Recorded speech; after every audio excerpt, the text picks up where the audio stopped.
Hello and welcome friend, myself Sagar Vaidya. और आज सबका स्वागत है।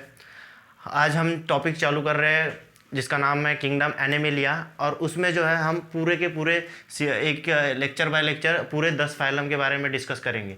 तो आज हमारा जो है ये किंगडम एनिमली का फर्स्ट लेक्चर है। उसमें हम डिस्कस कर रहे हैं वाले हैं पहली जो फाइलम है जिसका नाम है पोरीफेरा। ठीक है, किंगडम एनिमलिया में हम आज डिस्कस करेंगे पहली जो फाइलम है जिसका नाम है पोरीफेरा। ठीक है, तो इसको ना स्टार्ट करते हैं। देखो फाइलम का नाम क्या है, पोरीफेरा। अब भैया देख लेते कि ये फाइलम चीज़ क्या होती है। अगर हम हमारे यूनिवर्स में देखें तो नंबर ऑफ एनिमल्स है, नंबर ऑफ प्लांट्स है। तो इसको क्या जो नंबर्स ऑफ एनिमल्स है उसको ना एनिमल्स है तो उनको एक एक ग्रुप में कैटेगराइज किया गया है जिसको बोला जाता है एनिमलिया। और एनिमलिया, अब इतने सारे एनिमल है तो उस एनिमल को फिर से रिडिवाइड करके उनके कैरेक्टर के हिसाब से उनको फाइलम में डिवाइड किया गया है। तो ये फाइलम क्या है, एक डिवीज़न है। ठीक है, तो उसी प्रकार जो है इस एनिमलिया के 10 फाइलम में डिवाइड किया गया है। तो कुछ जो है कॉर्डरेट्स होते हैं और कुछ होते हैं जो नॉन कॉर्डरेट्स होते हैं। जो कॉर्डरेट्स होते हैं उनको हम बाद में नए आगे आने वाले लेक्चर में डिस्कस करेंगे। यहाँ पे हम नॉन कॉर्डरेट्स वाले जो पहली फाइलम है जिसका नाम है पोरीफेरा, तो उसके बारे में डिस्कस करेंगे। ठीक है, तो यहाँ पे देखना चालू कर देते। ठीक है, फाइलम का नाम क्या है, पोरीफेरा। पोरीफेरा, अगर इसको नाम को ढंग से देखें तो पोर्स लिखा है। क्या लिखा है, पोरीफेरा। अगर इसकी डायग्राम देखें, जो एग्जाम्पल उसके डायग्राम देखें तो यहाँ स्मॉल नंबर ऑफ, ये देखो ये पोर्स प्रेजेंट है। अगर आपने स्पंज देखा होगा, इसको हम स्पंज भी बोल सकते हैं। ठीक है, इसको याद रखने के लिए स्पंज भी बोल सकते हैं। अगर आपने स्पंज देखा होगा वो स्माइली वाला बॉल, तो उसको अगर आप फाड़ के देखते हो तो उसमें ना स्मॉल नंबर ऑफ मतलब ऐसे स्पोर दिखाई देते हैं। ठीक है, पोर्स दिखाई देखते हैं। फाड़ के देखना मत, नहीं तो मेरे नाम से घूम लोगे। ठीक है, तो उसमें क्या करेंगे, वहाँ पे जो है स्पॉन्ज दिखाई देते हैं। तो उसी टाइप का ये एक स्ट्रक्चर होता है एनिमल का।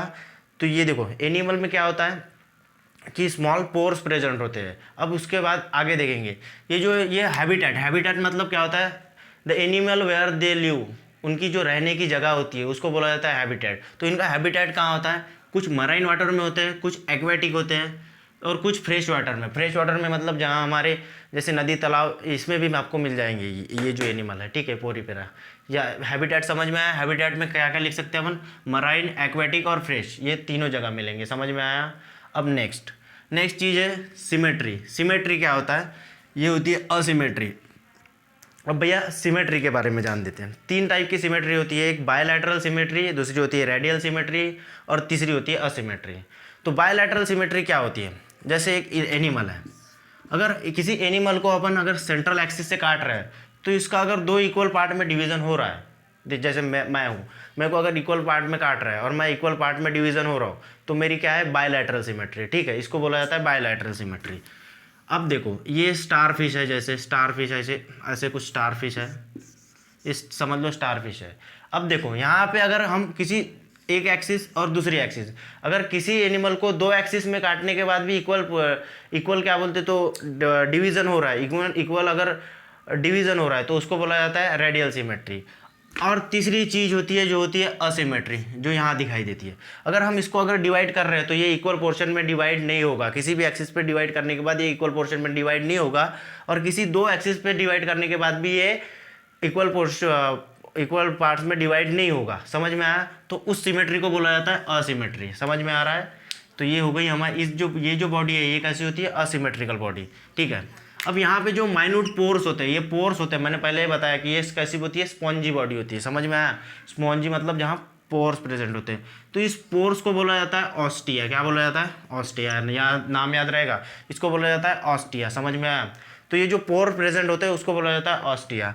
अब देखो इस ऑस्टिया के थ्रू क्या होता है, वाटर इन होता है। ठीक है, वाटर क्या होता है, इनटेक कर देते हैं। ठीक है, ये वाटर यहाँ से इंटर होता है, ऑस्टिया के थ्रू वाटर इंटर होता है। समझ में आया। और ये जो वाटर कहाँ से निकलता है, ऑस्कुलम से।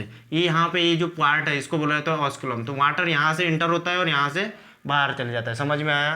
अब ये पॉइंट रहेगा हमारा लोकोमोशन। लोकोमोशन मतलब जैसे ये एनिमल है तो ये एनिमल क्या, ये मूव कर सकता है क्या, अब जैसे ये एनिमल मूव नहीं कर सकता, लोकोमोशन कोई अगर एनिमल है वो क्या एक ही जगह पे रहता है या मूवमेंट शो करता है, तो ये जो एनिमल है पोरीफेरा, ये लोकोमोशन शो नहीं करता। समझ में आया? ये लोकोमोशन शो नहीं करता है। जैसे ये देखो लोकोमोशन ये कैसा होता है, सेडेंटरी मतलब एक जगह पे होता है। समझ में आया? अब देखो माइन्यूट स्पोर होते हैं, उसको हम ओस्ट्रिया बोलते हैं, जहाँ से वाटर इनटेक करता है, और जहाँ से वाटर बाहर निकलता है उसको बोला जाता है ऑस्कुलम। समझ में आया? वाटर सर्कुलेशन, अब देखो वाटर यहाँ से इंटर होता है, लेकिन ये सर्कुलेट कहाँ से होता है? सर्कुलेट होता है भैया एक कैनाल सिस्टम थ्रू। कहाँ से होता है? ये देखो, ये वाटर यहाँ से आता है और यहाँ से फिर यहाँ से ऑस्कुलम से बाहर निकल जाता है। तो यहाँ कौन से सिस्टम के थ्रू ट्रैवल करता है? कनाल सिस्टम की। कौन सी? कनाल सिस्टम के थ्रू ट्रैवल करता है। समझ में आया? चलो उसके बाद आगे आते हैं। अब डाइजेशन, एक्सक्रीशन और रेस्पिरेशन। अब भैया एनिमल है तो वो भी देखो, अगर कोई एनिमल है तो वो डाइजेशन करेगा, रेस्पिरेशन करेगा, वो एक्सक्रीशन करेगा। शॉर्ट में लिखा है DER। तो ड्यूरिंग सर्कुलेशन, डाइजेशन और रेस्पिरेशन और एक्सक्रीशन कब करता है ये animal? During the process of circulation. During the process of circulation, digestion, excretion and respiration. Digestion, excretion और रेस्पिरेशन ड्यूरिंग द सर्कुलेशन। ठीक है, ये क्या करता है? जब भी यहाँ से ऑस्ट्रिया से वाटर इंटर आता है, वाटर इंटर यहाँ आ गया तो उसी के वहाँ से वो अपना फूड ले लेता है। उसी के जब यहाँ से वाटर आता है तो उसी टाइम ये क्या करता है? अपना एक्सक्रीशन भी करता है और रेस्पिरेशन भी करता है। समझ में आया? डाइजेशन और एक्सक्रीशन और रेस्पिरेशन कब होता है? During the circulation. समझ में आया? इतनी चीज़ें क्लियर हो गई, 1 2 3 4 5 6।